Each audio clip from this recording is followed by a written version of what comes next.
Student, this is class 7th math unit number 6 direct and inverse variation. First of all, we deal with the direct variation. Variation means changes. Direct variation में क्या है? When an increase or decrease in one quantity leads to an increase or decrease in another quantity, these quantities are in direct proportion or variation of each other. मतलब ये है कि एक quantity बढ़ने से दूसरी क्वांटिटी भी बढ़े और एक क्वांटिटी लेस होने से दूसरी क्वांटिटी जो है वो भी लेस हो जाए, तो हम कहेंगे इनके दरमियान जो रिलेशन है वो डायरेक्ट रिलेशन है. कैसे है? जैसे हम time and distance, when car move with the same velocity having constant speed, जैसे आपके पास जितना डिस्टेंस ज़्यादा होगा उतना टाइम भी ज़्यादा अप्लाई होगा. उसकी जो स्पीड है वो चेंज नहीं होनी चाहिए, वही होनी चाहिए. जैसे आपने जाना है, आप जाना चाहते हैं इस्लामाबाद, ठीक है. इस्लामाबाद डिस्टेंस जो है उसमें टाइम जो है उस हिसाब से होगा.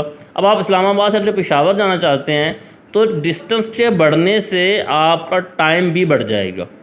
तो डिस्टेंस और टाइम दोनों ही एक दूसरे के डायरेक्ट रिलेशन में आ जाएंगे.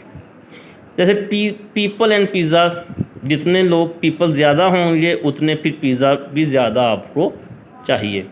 लेंथ एंड एरिया, जैसे आपने एक रूम बनाना चाहते हैं, रूम की जो लेंथ है 10 मीटर है, आप चाहते हैं कि वो 10 से 20 हो जाए. जब उसकी लेंथ बढ़ेगी तो उसका एरिया जो है वो बढ़ जाएगा, because area is equal to length multiply by width. Length के बढ़ने से या विड्थ के बढ़ने से एरिया जो है वो ऑटोमेटिकली बढ़ जाएगा. तो इनका रिलेशन क्या है? Direct relation. इसी तरह हमारे पास दूसरी एग्जांपल में है more milk more mouse, less milk less mouse, more square bigger pattern. जैसे ये स्क्वायर बने हुए हैं, जितने स्क्वायर इसमें ज़्यादा होंगे उतना पैटर्न जो है वो, इसका साइज़ जो है वो बढ़ जाएगा. तो दोनों ही डायरेक्ट रिलेशन में आ जाएंगे.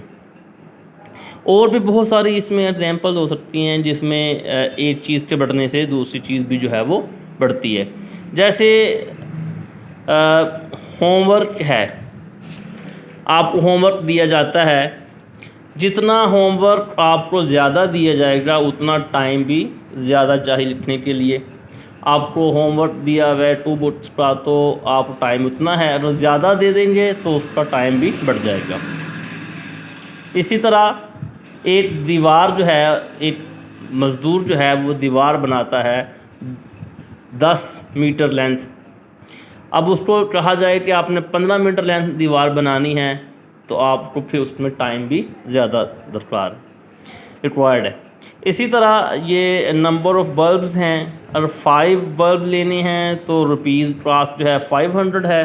अगर आप 10 बल्ब लेंगे तो रुपीज़ कॉस्ट जो है वो 1000 आ जाएगी. 15 पर 1500, यानी आपके जिस तरह से बल्ब्स, नंबर ऑफ़ बल्ब्स बढ़ रहे हैं, इसी तरह से इनकी कॉस्ट जो है वो भी इंक्रीज़ हो रही है. तो ये सारे के सारे डायरेक्ट रिलेशन में आते हैं.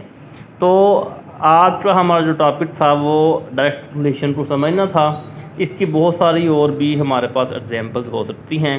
So learn the concepts about what objects are related in ratios having the direct relations and variation. Thank you students.